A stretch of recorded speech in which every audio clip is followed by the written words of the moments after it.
Apologies. So we're going to test this out real quick, and I'm going to keep talking and go ahead and they're going to help me. I apologize. And if we don't get this to work, we'll just have to try to figure it out for next week. I'm pastor of Lakeview Baptist Church here in Skytook, and we have some upcoming events, especially our Thanksgiving dinner this coming Sunday. Would love to have you join us. So, all right, I'm told we have sound. I apologize for the earlier attempt. I did everything like we normally did, but who knows? Ain't technology great. So we're starting all over. I apologize. I hope someone's joining us with us. And again, maybe you're watching this later and don't even know about the earlier attempt. And so we'll get that deleted off here in a little bit. So basically, this coming Sunday, we'd love to invite you to come be with us in Sunday school, but also in worship at 9:15. Actually, I am flustered now because of the sound. I apologize. This coming Sunday, we have a special event. We're having our Thanksgiving dinner and agape feast worship service. And on those days, we do them once a quarter. We don't have Sunday school, and we don't have childcare or kids worship. It's a family-oriented event. And so at 9:15, we will have a special Thanksgiving worship service with testimonies and singing, and of course, and message. And then we will have a Lord's Supper together. And we're going to kind of do it as families this week. And then afterwards, at 10:45 or 11, we'll have a meal, a Thanksgiving meal. Church will provide the turkeys and the drinks. If you're coming and would like to bring some food, we'd love to let you help us out with that. So if your last name begins A through M, I believe, then you can bring some sides that go along with that, or N or A through N, M through Z can bring desserts. And again, I'm having a hard time getting back on track here. I apologize. So just bring something if you like, and bring a friend, and it'd just be a great time to celebrate that. It's almost the holiday time, so a lot of things going on. I will tell you more about them next week. I will mention this, especially if you attend our church, that our church voted this past Sunday night to go back to Sunday school first, and then worship. We went to one service back in July, but agreed to flip those, to try that for a while. It was under a trial basis, where we would have worship first, followed by Sunday school. And there's things we liked about that. And there's things we discovered that created some difficulties for some programs and some people as well. And so we were looking at that. We surveyed. And so the church chose this past Sunday to go back to the schedule we had before the pandemic, which is 9:15 Bible study and 10:30 worship. We are going to start that new schedule, or the new old schedule, on Sunday, November 28th. That's the Sunday after Thanksgiving. And it's actually the first Sunday of Advent. So that morning we will have our Lakeview family Christmas in the morning, where we decorate. It's kind of our hanging of the green, where we decorate our sanctuary. And that will be at 10:30 that morning. There's no Bible studies or kids worship. Everyone's invited. It's a family get together for time. We have hot apple cider and hot chocolate, and we sing songs, and we decorate the sanctuary, and it's just a wonderful service. We used to do it in the evening. We started last year trying it in the morning, and it seemed to work real well. So that's coming up. We'll let you know more about that. So again, I apologize for any confusion earlier, but I want to get on into the Bible study, and I'm on a time crunch here, so I won't be able to go as long as I normally do, which is probably a good thing. But tonight we're going to start a new study. This is going to last the next 10 or 11 weeks. I asked the folks that come on Wednesday nights if there's some things they'd be interested in studying. One person requested we study the 10 Commandments. And I thought, sounds like a good plan. And so tonight we are going to introduce that, and then we'll spend a week on each commandment. We'll take a break during Thanksgiving week, but we will get started tonight. When I study and think about the 10 Commandments, I cannot help but remember a video clip I saw years ago. As a matter of fact, it happened in 2006. But Stephen Colbert, the late night comedian, used to have a show on something called the Colbert Report, and he'd like to interview politicians. Well, he was interviewing a congressman from Georgia who was bringing before Congress a bill. He was co-sponsoring a bill declaring the 10 Commandments as fundamental principles and the cornerstones of a fair and just society. And so this bill was to require their prominent display in the U.S. Capitol. And so Colbert asked him, "Why are you co-sponsoring this bill?" And the congressman, by the way, he's a church-going Baptist congressman, responded, well, the Ten Commandments is not a bad thing for people to understand and to respect. Where better could you have something like that than in a judicial building or a courthouse? I think if we were totally without them, we may lose a sense of our direction. So Colbert nodded and then finally then looked at him and said, okay, well, that's good. And I think most of us would agree. That's probably a good thing. It sounds like a good thing. And Colbert said, okay, well, could you name them for me? And the congressman began to, list them out and name them all. He goes, yeah. And he said, don't murder, don't lie, don't steal. I can't name them all. And of course, I just remember laughing and thinking, if you're gonna co-sponsor a bill, make it a part of your platform and your emphasis to have about the importance and significance of the Ten Commandments, you need to probably know what they are. Now, the local newspaper contacted this congressman's press secretary, who said that the interview had been slightly edited and that he had finally come up with 7 of the 10, but he still obviously could not name them all. And then quoted, "I challenge anybody outside of the clergy to try and name them all." And he's probably right. He probably should have turned around and asked Colbert, but Colbert's pretty sharp when it comes to his Bible knowledge, so he probably knew them. But again, you just get a kick out of it, because we hear about the Ten Commandments all the time. We need to have them in the school. We need to have them, put up here or whatever. But it's a fair question. We tend to think and believe in their importance, and rightly so. But do we know them? Do we know them by heart? These things that we say are a moral foundation of and should be of society. And if we don't, then like this Baptist congressman, I bet he knows them now. I bet he could name them all 10 now. And sometimes I remember in my life, whenever I'm put on the spot like that and realize, then, I won't fail that test again. And so do you know them? And so we're going to look at that. And so I wanted to ask you tonight, just a couple of fun questions, and easy questions perhaps, but where do you find the Ten Commandments in the Bible? Go ahead and open your Bible and turn to where you find them. Now, if we were live, I'd be waiting for a response. And if you said Exodus 20, and then some of you, especially studious people, say, oh, it's twice, and Deuteronomy 5, I would say, nope, trick question. The Bible never refers to the Ten Commandments. The Bible never says there are 10 commandments. It does, however, say that there are 10 words. It's a different word. Now, you may look up your English, say, oh, it says 10 commandments, but you'll probably see a little note there that says literally words. There's a different word for commandments in the Bible. That is why scholars will call not the 10 commandments, but the Decalogue, from the Greek word deca, meaning 10, and logos, meaning word. And so in the Bible itself, in Exodus 34:28, Deuteronomy 4:13, and Deuteronomy 10:4 refers back to the Ten Commandments as the 10 words. And that's what they call them. And I say that not just to be picky or give you some trivia, though it does that, but because sometimes when we hear it as, and they are commandments, the Bible's filled with commandments, but the word, that we get, the word commandment, law, it means instruction. And these are part of the instructions that God gives us. But the Bible refers to it itself, to these 10 things, as the 10 words. And we do find them in Exodus 20 and Deuteronomy 5. So turn to Exodus 20. And let's read them. Then God spoke all these words, saying, I am the Lord your God, who brought you out of the land of Egypt, out of the house of slavery. You shall have no other gods before me. Number 1.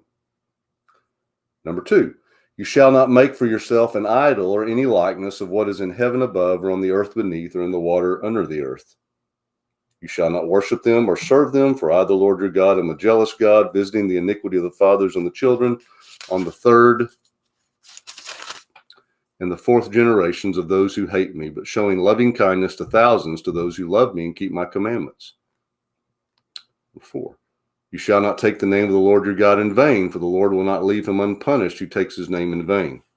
Next, remember the Sabbath day to keep it holy. 6 days you shall labor and do all your work, but the 7th day is the Sabbath of the Lord your God. In it you shall not do any work, you or your son or your daughter, your male or your female servant, or your cattle, or your sojourner who stays with you. For in 6 days the Lord made the heavens and the earth, the sea and all that is in them, and rested on the 7th day. Therefore the Lord blessed the Sabbath day and made it holy. Honor your father and your mother, that your days may be prolonged in the land which the Lord your God gives you. You shall not murder. You shall not commit adultery. You shall not steal. You shall not bear false witness against your neighbor.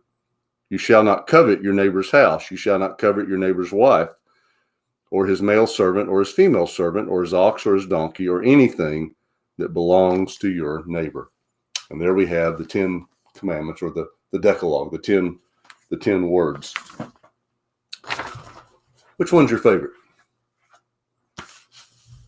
Which one of those is kind of your go-to, or you like the most, or you just kind of stands out to you? Think about that for a minute. I guess I could ask which one do you need to hear the most, but that'd be your own confession time between you and the Lord. But 10 Commandments can be a good tool to kind of run through them and think about our life and take an inventory. But when I think about the 10 Commandments, I mean, obviously they're all good. They are a foundation of our behavior and of our society, or at least used to be, it seems like. But for me, and I don't know if it's always been this way, but I know in the last several years, I've just always been drawn to the commandment that about keeping the Sabbath, which is interesting because that is the one of the 10 that we probably as Christians do not keep. And there's some argument. And when we get to that one, we'll talk about that, because there's some who say that has been done away with, and so the Christians, that commandment doesn't really apply to us anymore. I don't agree with all of that consensus, but again, we'll cover that another time. But it's always been my favorite because I just see in it, it's a principle that is tied both to creation. In the Exodus 20 version, he says, for 6 days, so the 7th day God rested. And I think God built into the rhythm and pattern of creation itself this idea of rest, and that's something that we need, and rest and worship and reorientation. And then in the Deuteronomy 5 passage, instead of tying it to creation, he ties it to their redemption, their deliverance from slavery in Egypt. And so creation and redemption is what Sabbath, and that's why the Israelites saw Sabbath as a gift, as a queen of the commandments. It was a gift, and I think, it's fulfilled, and you see it in some different aspects in the New Testament. But I think the creation rhythm principle and the redemption rhythm principle still apply today.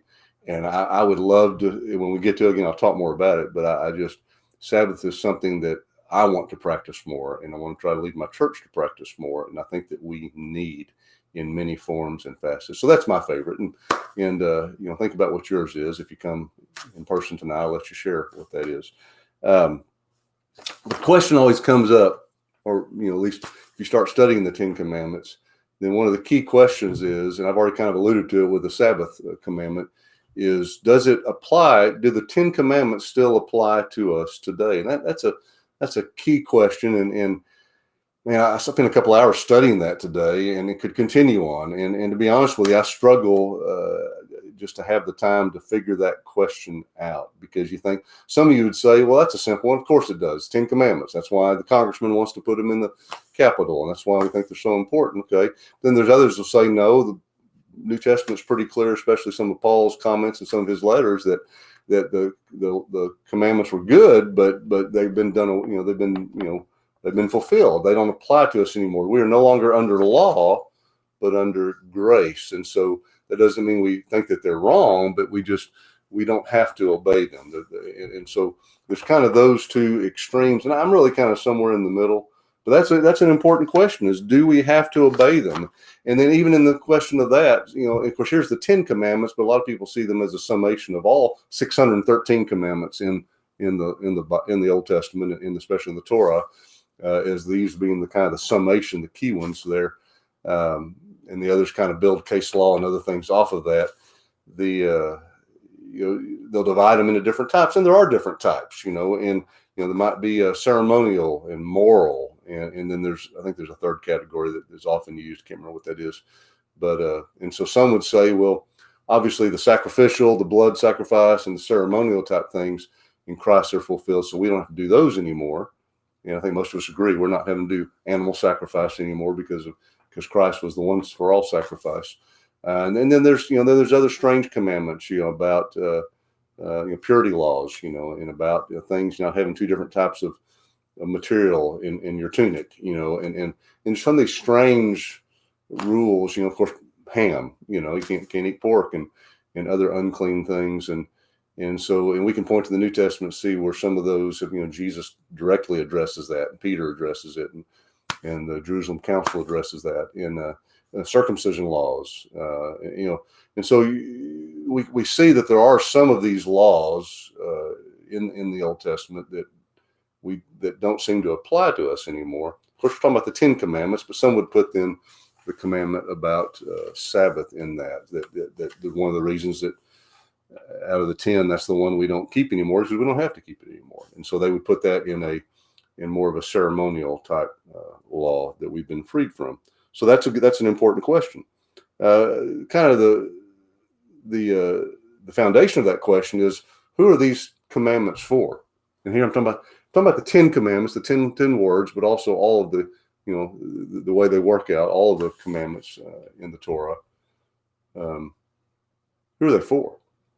Well, there's 3 ways to answer that too. Well, they're obviously given to Israel. And so some would say they only apply to Israel. I mean, it is part of a covenant relationship with Israel. And that therefore these are, these don't, you can't try to expect Gentiles to follow unless they're converting to become Jewish, to follow that. And so, I mean, there's truth in that, isn't there?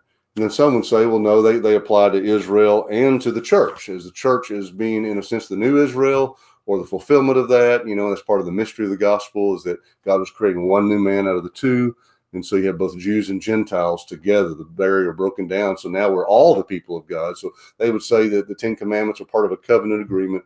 We're in the new covenant, but that it all applies in that sense. And so it's for all of God's people, but not, you can't expect, those outside of a covenant relationship with God to follow them. Then others would say, no, these are universal. There's a universality to them. One reason is that, the congressmen and others would want them put up at the Capitol and at other schools and things like that, is because there's something that applies to all mankind, that these, especially the 10 commandments, the 10 words, are universal in their application, foundational. And so, and again, I think there's truth in all those answers, but I would lean towards a more universal application of that. And I said I was going to make this shorter, so I'm going to have to jump right to it. So basically, in the New Testament, a couple of things I wanted to highlight was Jesus says in Matthew 5, in his famous Sermon on the Mount, do not think that I came to abolish the law or the prophets. I didn't come to abolish them, but to fulfill them. So the key question is, what does it mean to fulfill them? Does that mean to do away? Well, he said it didn't come to abolish them. And so a key question is this: what does it mean that Jesus has fulfilled the law and the prophets? He says, for truly I say to you, until heaven and earth pass away, not the smallest letter or stroke shall pass from the law until all is accomplished. Whoever then annuls one at least of these commandments and teaches others to do the same shall be called least in the kingdom of heaven. And whoever keeps and teaches them, he shall be called great in the kingdom of heaven. For I say to you that unless your righteousness surpasses that of the scribes and Pharisees, you will not enter the kingdom of heaven. So Jesus seems to think, and if you go and read the new, the Sermon on the Mount, that there's still something to the application of these commandments, but as fulfilled. But then he takes things, and again, we'll get to these individually, but he takes things like thou shalt not murder. And we agree that's still a good commandment to follow today, a good word. But he says it's not just enough just to say I haven't killed them, but you can't kill them in your heart. You can't hate them. And you even got to love your enemies. And so there's this fulfilling of it. This is a surpassing righteousness. So Jesus seemed to think that they're still properly understood, that these commandments are still applicable to us today. And And even Paul, I think, picks up on that. 1 Corinthians 7:19, he says, circumcision is nothing and uncircumcision is nothing, but what matters is the keeping of the commandments of God. And again, remember when Paul's writing here, or Hebrews, or James, or First John, John, or, they're writing before we get the Gospels printed. This is before we have the New Testament. They are writing letters to churches whose Bible is the what we would call the Old Testament. And so when they talk about the commandments of God, they're talking about that, plus, as the apostolic teaching of what Jesus commanded as well. And so I think that includes it. 2 Timothy 3 says it from childhood. It says to Timothy, you have known the sacred writings, which are able to give you the wisdom that leads to salvation through faith, which is in Christ Jesus. He's talking about the Old Testament. Then he says all scripture, Old Testament, is inspired by God and profitable for teaching, for reproof, for correction, for training in righteousness. So even for us after Christ and his death, burial, and resurrection, and his payment for sin, and his once for all sacrifice, even then we still, the Old Testament, the laws, the 10 commandments, 10 words are for us useful. They're profitable, that we need to be taught, reproved, corrected, and trained by them. And so that means that they've got to be more than just for Israel. 1 John 5, he says, by this we know that we love the children of God, when we love God and observe his commandments. For this is the love of God, that we keep his commandments, and his commandments are not burdensome. And so, I'm going to have to kind of, it's more of an introduction, so I'm going to have to shut this down just a second. But another question kind of underlying this is, well, there's a difference, in the Old Testament, they had to keep the law, and if they didn't, then they were cursed, and that they, I think some people associate that in the Old Testament time for Israel, you had to keep the 10 commandments, keep the law, to keep the 10 words in order to be saved. Whereas now in the New Testament, we're under grace, not under law. And so our salvation, we don't have to keep the commandments. They're good to know and to listen to, but we don't have to keep them because we're saved by grace through faith, not of works, works of the law, so that no one should boast. And that's true, but I kind of think that we've maybe misunderstood salvation and how it works out in the Old Testament. That's something for you to think about. I agree with, I think, the scholarship and the teachers who point out that really in the Old Testament, even Israel wasn't saved by works or keeping of the law. They were saved by grace through faith. God is the same. Yes, something happened with Jesus, and he fulfilled the law, and he fulfilled the sacrifice, and but you might, sometimes I've heard it put, they look forward to Jesus and what he would do, and we look backwards to Jesus and what he did, but that it's still by faith. And so you think of Hebrews 11, all those heroes of the faith that were before Christ, they were saved by faith. And so what are the 10 words? What is the Decalogue for? What is the law for? I mean, Paul mentions that it's to prepare us for Jesus. It's to teach us and train us until the fullness comes. And of course, that's true. But if you back up in Exodus, remember what's happened. They've just been rescued. Israel has, from bondage, slavery to Egypt, and using words like saved. The word saved means to rescue or deliver you. And so God has saved his people. He has saved the Israelites from bondage in Egypt and has rescued them, and now has led them out into the wilderness to the foot of Mount Sinai. If you go back to Exodus chapter 19, he calls Moses up on the mountain. He's getting ready to give him the 10 words that he'll give in the next chapter. But listen to what he says in verse 3-6. Moses went up to God, and Yahweh called to him from the mountain, saying, thus you will say to the house of Jacob, and you will tell the Israelites, you yourselves have seen what I did to Egypt, and how I bore you on eagle's wings and brought you to me. And now, if you will carefully listen to my voice and keep my covenant, you will be a treasured possession for me out of all the peoples, for all the earth is mine. But you will belong to me as a kingdom of priests and a holy nation. These are the words that you will speak to the Israelites. So there you have God telling Moses to tell these people, look what I have done. You've seen what I did to Egypt and how I bore you on eagle's wings and brought you to me. In other words, God says to them, look, I have saved you and I have redeemed you. And that phrase is used throughout the Old Testament and the New, looking back to what happened as he took them out of Egypt, that I have redeemed you and called you out of Egypt. And so they're already saved. God, salvation is by grace. It is a work of God. They have been saved. But now they're in this new relationship with God, a covenant, an agreement, a covenant relationship where they make an agreement where God has his part and they have their part, and they're going to enter into this, and it's about the relationship. And so now, and I agree with the Old Testament scholar Christopher Wright, where he emphasizes that this is the law, or these 10 words are not a condition for their salvation. God's already saved them by grace. They're a condition for their mission. He says, I've got something I want you to do. I saved you for this purpose, that you would be my treasured possession out of all the peoples, but not just for yourself, but that you would be a kingdom of priests and a holy nation, that you would be something for me, that you would be my representatives, my image bearers for the whole world. This is a continuation in a furtherance of the covenant with Abraham, where he says, I will bless you, that you will be a blessing to all the nations. And this is where Jesus comes in and fulfills this. And then he sends us out to bless all the nations. And so I like to think about it that way, that the 10 words, these laws or commandments, are not a condition for salvation. They're a condition for mission. This is how we are to live, to fulfill what God has saved us to be. And so therefore we're to look this way and to act this way. And Moses will say later, so that God will tell him, so that the nations will be jealous and see what wisdom they have in these laws, and will be drawn to that. And that sounds familiar, doesn't it? It sounds like a New Testament missional type thing, and it is. And so I think that shows us that these are things that we can still learn from and apply to us today, not as something that we have to do to earn God's favor, God's grace. We already have it. He gave it to us in Jesus Christ on the cross. Our salvation our redemption has been purchased, been made, just like theirs had through that. Christ looking back at that.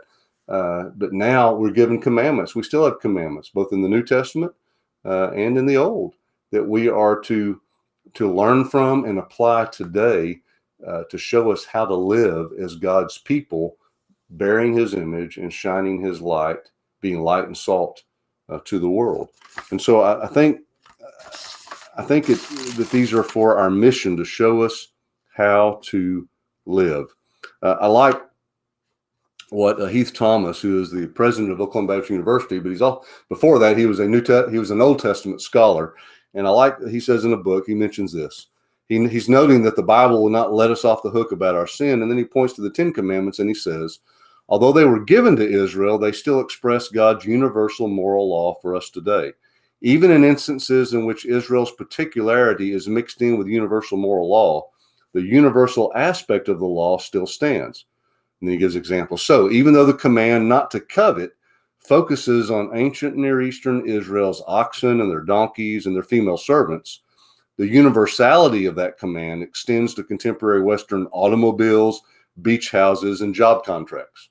There's the things that we would covet today that might be different from them, but the command to not covet still applies. And then he says, similarly, and he hits mine, even though Israel was told to rest and worship on Saturday, Christians can bypass the particular Saturday in order to obey the universal of resting and worshiping, albeit on a Sunday. And so Heath Thomas is taking the aspect that these are universal, particularly for those in relationship with God, but there's a universal flavor to these. I mean, just think about it. Wouldn't the world be better off if they didn't murder, didn't steal, didn't covet, if they honored their father and mother, if they didn't serve idols, if they didn't bow down and worship other gods, and even if they practice Sabbath and rest, and if companies and corporations and families would do that, and kids' sports teams, imagine what that would do for the world. So yes, there's a unique aspect of this, which is about our covenant relationship with God and the people of God, but they're universal enough, these 10 words, that if the whole world would begin to do them, or begin to attempt to do them. Obviously, as Paul says, they point out the fact that we can't do them perfectly. As a matter of fact, they point out how much we mess up. And the history of Israel is a history of them failing to live by this covenant, failing to keep their end of that bargain until ultimately God brings Jesus. God sends him, he comes as a human and then fulfills it completely, and then sends the Spirit to us that we might be able to become the type of people who these 10 words are in our heart, and that we begin to do them naturally. And then, matter of fact, Jesus even narrows them down to 2 for us. And the 2 aren't even listed in the 10, but he takes all the 613 laws and commandments and he narrows them down to 2. Actually, 1 with 2 parts. Love the Lord your God with all your heart, soul, mind, and strength. Love your neighbor as yourself.